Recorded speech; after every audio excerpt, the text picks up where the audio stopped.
Hello friend, नमस्ते, सलाम, सत श्री अकाल। कैसे हैं आप लोग? उम्मीद करता हूँ आप और आपका परिवार बहुत अच्छा होगा। आज रिएक्शन करने वाला हूँ बहुत दिनों के बाद, क्योंकि भाई मोबाइल आ चुका है मेरे पास। और मोबाइल आने के बाद समझते हैं इसमें दो मोबाइल की ज़रूरत होती है, तो मोबाइल आ चुका है। अब वीडियो बनाना स्टार्ट हो जाएगा, डेली आपको वीडियो मिलेगा। लेकिन ये चिंता मत कीजिएगा, क्योंकि भाई देखो, मैं किसान का लड़का हूँ। समय लगता है क्योंकि भाई काम, खेती का काम, स्कूल भी देखना है। बीए कर रहा हूँ इस समय, तो बीए का एग्ज़ाम चल रहा है, तो दो सब चीज़ देखना है, इसीलिए थोड़ा सा समय लग रहा है। लेकिन कुछ समय के बाद भाई वीडियो आपको डेली मिलना स्टार्ट हो जाएगा। तब तक के लिए इंतज़ार कीजिए। और गुलशन कुमार टी सीरीज़ के संस्थापक हैं, जिनकी हत्या की गई थी, जो मंदिर, शिव मंदिर पे जा रहे थे। मैंने न्यूज़ में देखा था उस समय। पापा मेरे थे, पापा ने मुझे बताया था कि देखो, ये बहुत अच्छे इंसान थे, इन्होंने कुछ गलती नहीं किया था। ये लगता था जैसे दाऊद का साथ नहीं दिए थे या गुंडों का साथ नहीं दिए थे, इसीलिए इन्हें मरवा दिया गया था।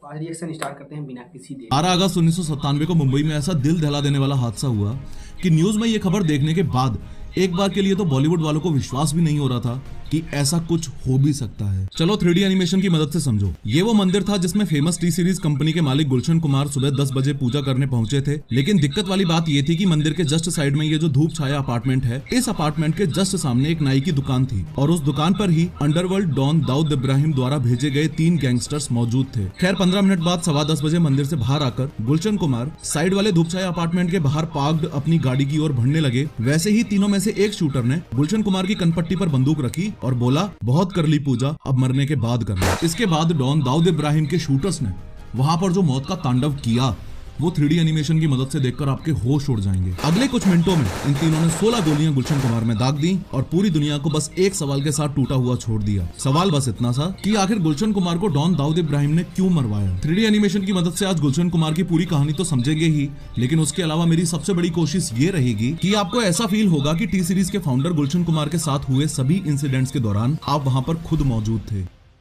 लेकिन हर बार की तरह शुरू से शुरू करते हैं। बात 1951 की है। दिल्ली की एक पंजाबी फैमिली में टी सीरीज के मालिक गुलशन कुमार का जन्म हुआ था। बहुत छोटी उम्र में ही गुलशन कुमार अपने पापा की जूस शॉप पर काम करके उनका हाथ बटाने लगे थे। गुलशन कुमार कोई बहुत अमीर परिवार में पैदा नहीं हुए थे। उन्हें पता था कि उन्हें ज्यादा से ज्यादा पैसा कमाकर जल्दी से जल्दी अपने परिवार को सपोर्ट करना है। इसलिए गुलशन कुमार ने सिर्फ 23 साल की उम्र में ही एक कैसेट शॉप खोली, जिसमें वो दूसरी कंपनीज के गाने बेचते थे। फिर उन्होंने सुपर कैसेट्स इंडस्ट्रीज नाम से एक म्यूजिक कंपनी बनाई, जिसमें वो खुद के गाने बेचते थे। और आप विश्वास नहीं करोगे कि इस मेहनती बंदे ने उस बिजनेस को इस लेवल पर एक्सपेंड कर दिया कि वो बिल्डिंग पूरे नोएडा की सबसे पहली कॉमर्शियल बिल्डिंग बनी। एक बात तो आपको बताने की जरूरत भी नहीं है कि गुलशन कुमार भगवान शिव और मां अंबे के अल्टीमेट भक्त थे। इनफैक्ट 1983 में जब गुलशन कुमार ने कंपनी को टी सीरीज नाम दिया था, तो टी सीरीज में टी का मतलब भी त्रिशूल ही था। इससे पहले कि हम गुलशन कुमार के हत्या वाले दिन की बात करें, एक बात आपको अच्छे से पता होनी चाहिए कि गुलशन कुमार बहुत ही गोल्डन नेचर के व्यक्ति थे। वो हमेशा नए लोगों को मौका देते थे, जैसे अनुराधा पौडवाल, सोनू निगम, कुमार सानू और म्यूजिक डायरेक्टर नदीम श्रवण।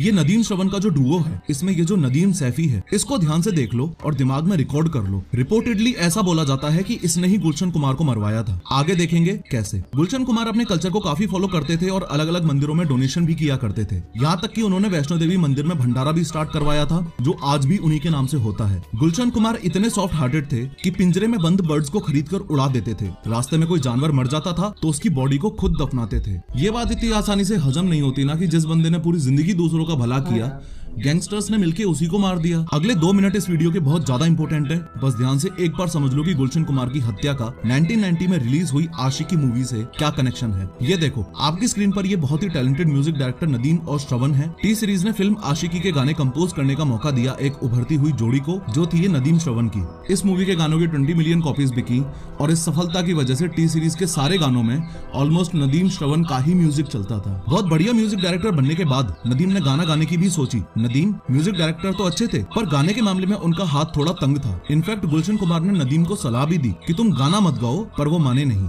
दोस्ती की वजह से गुलशन कुमार नदीम के कुछ गाने जैसे हाय अजनबी प्रमोट करने के लिए रेडी हो गए। जैसा कि गुलशन कुमार को लगा था, इन गानों पर कोई खास रिस्पॉन्स नहीं आया और एल्बम पिट गई। जब कंपनी को काफी बड़ा लॉस होने लगा, तो गुलशन कुमार ने नदीम के गानों को प्रमोट करना एकदम बंद कर दिया। More over T series mid 90s आते आते इतना बड़ा ब्रांड बन चुका था कि इंडिया में रिलीज होने वाले टोटल गानों में से 65% सॉन्ग्स के राइट्स टी सीरीज के पास ही थे। अगर टी सीरीज उस समय किसी के एल्बम के राइट्स नहीं खरीदता था तो उसके चलने के चांसेस ना के बराबर हो जाते थे। नदीम को यह बात खटक गई कि ना तो गुलशन कुमार उसे काम दे रहे थे और ना ही उसके गाने प्रमोट कर रहे थे। इसी बात का बदला लेने के लिए उसने गुलशन कुमार को जान से मरवाने की सोची। और दिल दहला देने वाली बात यह है कि गुलशन कुमार को मरवाने के लिए नदीम ने सुपारी भी दी, तो किसको? अंडरवर्ल्ड डॉन दाऊद इब्राहिम को। आप लोग ध्यान से सुनना इस बात को, ये दाऊद इब्राहिम है दुनिया का सबसे मशहूर अंडरवर्ल्ड डॉन। इसी धंधे में इसका भरपूर साथ देने वाला ये इसका भाई है अनीस इब्राहिम। उसके अलावा ये दाऊद इब्राहिम का राइट हैंड और बॉलीवुड का डॉन है ये अबू सलीम। मई 1997 में दुबई के एक होटल में गुलशन कुमार को मारने के लिए एक मीटिंग होती है। इस मीटिंग में म्यूजिक डायरेक्टर नदीम, दाऊद इब्राहिम के छोटे भाई अनीस इब्राहिम और दाऊद के राइट हैंड अबू सलीम गुलशन कुमार के मौत की तारीख लिख रहे थे। नदीम ने बताया कि कैसे गुलशन कुमार ने उसका जीना मुश्किल कर रखा है और वो दोनों उसकी हेल्प करें। अबू सलीम ने 25 लाख टोकन मनी लेकर गुलशन कुमार का पत्ता साफ करने की बात कही। अबू सलीम को ये फायदे का सौदा लगा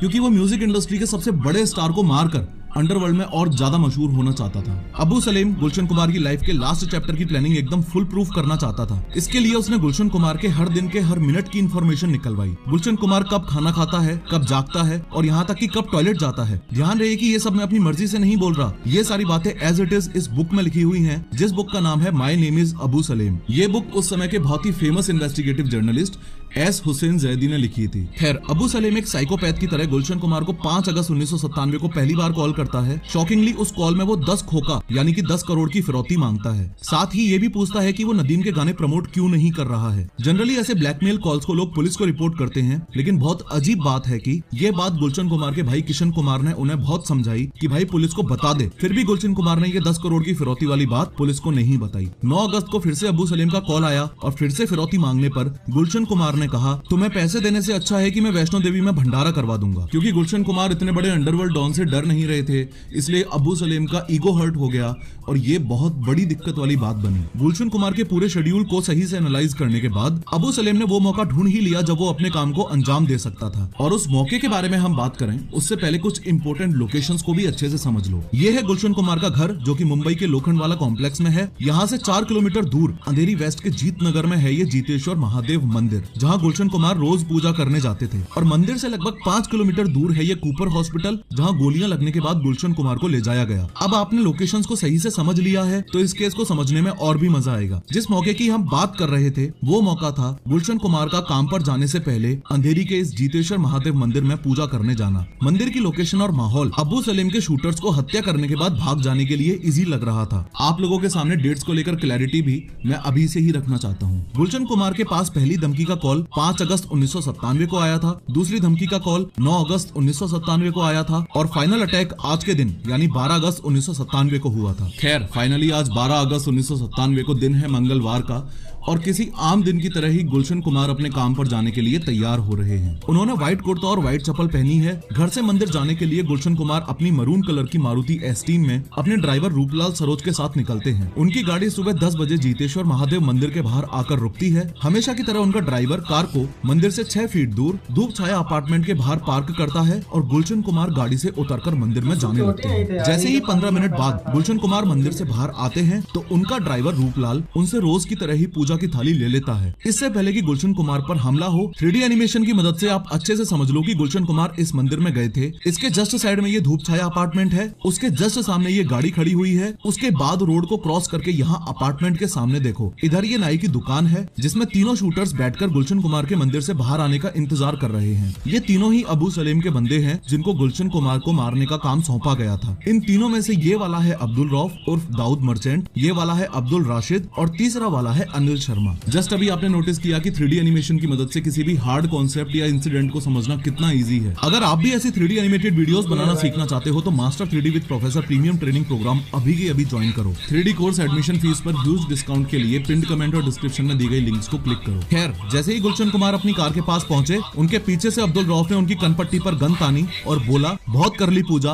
अब मरने के बाद करना। जितनी देर में गुलशन कुमार कुछ समझ पाते, एक गोली चली और उनके सिर को छूती हुई निकल गई। घबराहट में गुलशन कुमार पास ही के एक पब्लिक टॉयलेट में छुपने के लिए भागते हैं, पर उनका पैर वहीं स्लिप हो जाता है। पैर स्लिप होते ही अब्दुल रऊफ उन पर 3 गोलियां और चला देता है जो उनकी पीठ में लगती हैं। 3 गोलियां लगने के बाद और बुरी तरह घायल होने के बाद भी गुलशन कुमार अपने आप को घसीटते हुए आगे बढ़ने लगते हैं, लेकिन अब्दुल रऊफ भी उनके पीछे पीछे अपने शिकार को फॉलो करते हुए चल रहा है। गुलशन कुमार दीवार का सपोर्ट लेकर उठने का ट्राई करते हैं पर वहीं गिर जाते हैं। ड्राइवर रूपलाल गुलशन कुमार की मदद करने के लिए आगे आता है और कलश उठाकर अब्दुल रऊफ पर फेंकता है। अब्दुल रऊफ रूपलाल के दोनों पैरों में गोली मार देता है। सबसे चौंकाने वाली बात यह है, 3 गोलियां लगने के बाद भी गुलशन कुमार पास के घरों में हाथ जोड़कर मदद मांगते हैं पर लोग उन्हें देखकर अपने गेट्स बंद कर देते हैं। एक मूवी की सीन की तरह, जहां गुलशन कुमार पर अब्दुल रऊफ, अब्दुल राशिद और अनिल शर्मा ने 12 गोलियां और चलाई, वहां ऊपर देवी माँ की फोटो लगी हुई थी। जिस मंदिर को गुलशन कुमार ने खुद रिनोवेट करवाया था, आज उसी के पास उनका अंत इस भयंकर तरह से हो रहा था। ये बात सुनकर आपके होश उड़ जाएंगे कि जब तक ये मर्डर सीन चल रहा था तब तक अबू सलेम फोन पर गुलशन कुमार की चीखें सुन रहा था। At the end Abdul Rauf ने पास ही खड़ी टैक्सी में से ड्राइवर को बालों से खींचते हुए निकाला। वो लोग खुद उस टैक्सी में बैठे और तीनों शूटर्स वहां से वर्सोवा लिंक रोड की तरफ भाग गए। इतने सब हत्याकांड के बाद 2 लोग मदद करने के लिए सामने आए, मंदिर का पुजारी रामचंद्र लवांगरे और राजेश जौहरी। गुलशन कुमार और ड्राइवर को उन्हीं की कार में लिटाकर कूपर हॉस्पिटल ले जाया गया। डॉक्टर्स ने बहुत कोशिश की पर गोलियां बॉडी के इंपोर्टेंट पार्ट्स पर लगी थी और लाख कोशिशों के बाद भी गुलशन कुमार को बचाया नहीं जा सका। अगले दिन ही गुलशन कुमार की बॉडी को लास्ट राइट्स के लिए दिल्ली ले जाया गया। गुलशन कुमार की मौत से पूरा बॉलीवुड ही नहीं बल्कि पूरा देश ही शॉक में था। सबसे इम्पोर्टेंट बात तो ये है कि रिपोर्टेडली महाराष्ट्र के डीजीपी राकेश मारिया को इस मर्डर की इन्फॉर्मेशन पहले ही अपने खबरी से मिल चुकी थी, फिर भी कोई स्टेप नहीं लिया गया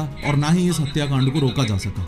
तो क्या ये माना जा सकता है कि पुलिस भी अंडरवर्ल्ड से डरती थी? खैर, जिस इंसान ने इतने तगड़े तगड़े हिट भक्ति भजन भारत को दिए हों, जिसने टी सीरीज नाम का पूरा एक एम्पायर खड़ा किया हो, उसकी हत्या उस समय पूरे भारत और बॉलीवुड के लिए सुपर शॉकिंग थी। लेकिन सवाल ये है कि इन 6 के 6 हत्यारों का उसके बाद क्या हुआ? तो इनमें से अब्दुल रऊफ को 2001 में कोलकाता में अरेस्ट किया गया। 2001 में ही पहला ट्रायल हुआ जिसमें 19 लोगों पर इस मर्डर के चार्जेस लगाए गए। अब्दुल रऊफ को उम्र कैद की सजा हुई और बाकी सबको प्रॉपर सबूत न होने की वजह से रिहा कर दिया गया। बात अगर म्यूजिक डायरेक्टर नदीम सैफी की करें तो वो मर्डर के जस्ट बाद ही देश छोड़कर लंदन भाग गया और आज तक वापस नहीं आया। एक इम्पोर्टेंट बात ये भी है कि जिन 19 लोगों पर मर्डर के चार्जेस लगाए गए उनमें से एक नाम टिप्स कंपनी के ओनर रमेश तौरानी का भी है, रिपोर्टेडली जिन्होंने टी सीरीज को बर्बाद करने के लिए गुलशन कुमार की सुपारी दी थी। मोरओवर, कुछ लोगों का कहना है कि गुलशन कुमार हिंदू कल्चर को प्रमोट करते थे, इसलिए ऐसा सब हुआ है, पर ये प्रूव नहीं हो पाया है। एट द वेरी एंड इस पूरे प्लान के मास्टरमाइंड और दाऊद इब्राहिम के राइट हैंड अबू सलीम को पोर्चुगल से अरेस्ट किया था और वो अभी भी जेल में ही है। काफी इंटरव्यूज में नदीम सैफी ने अपनी तरफ से सफाई देते हुए साफ साफ कहा है कि उसका गुलशन कुमार के मर्डर से कोई भी लेना देना नहीं है। आज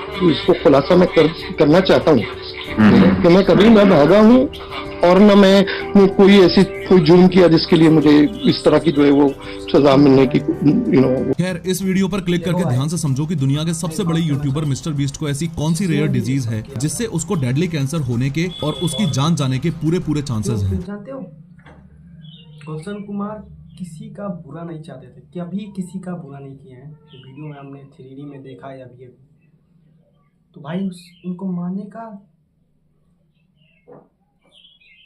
क्यों यार, क्यों? अभी तक हनुमान चालीसा इन्होंने गाया है, जानते हो कितना व्यू आया उस पर? 3.5 बिलियन। जानते हो कितना होता है भाई? लोग, तुम लोग जानते हो ये सारे लोग जितने भी हैं इस देश में उनसे बहुत प्यार करते हैं। मैं उसमें से मैं भी ये बताता हूँ यार, उनका भजन, जितने भी भजन हैं वो लेके पूजा की थाली, या जितने भी माता दुर्गा या शिव का सॉन्ग है मैं बहुत पसंद करता हूँ और मेरे परिवार वाले भी बहुत पसंद करते हैं। यहाँ तक कि इंडिया में ही नहीं, बाहर के लोग भी इनके भजन को पसंद करते हैं, सुनते हैं यार। इनका हत्या अगर हिंदू कल्चर को प्रमोट करने की वजह से हुआ है तो बहुत गलत हुआ था। अगर टिप्स के मालिक ने मरवाया है तो और गलत किया यार। अगर इसमें दाऊद इब्राहिम का हाथ है तब समझ लो भाई कुछ भी हो सकता है। इस देश में कोई भी सुरक्षित नहीं है, किसी की भी हत्या हो सकता है यार। जब गुलशन कुमार जैसे बड़े सुपरस्टार, बड़े सिंगर जो टी सीरीज के संस्थापक हैं यार, उनकी हत्या हो सकती है। तो ये तो छोटे मोटे, हम लोग छोटे छोटे इंसान हैं, हमारा तो क्या लेना देना। एक दिन आए थे, एक दिन जाना है, यही हमारा होना है बस।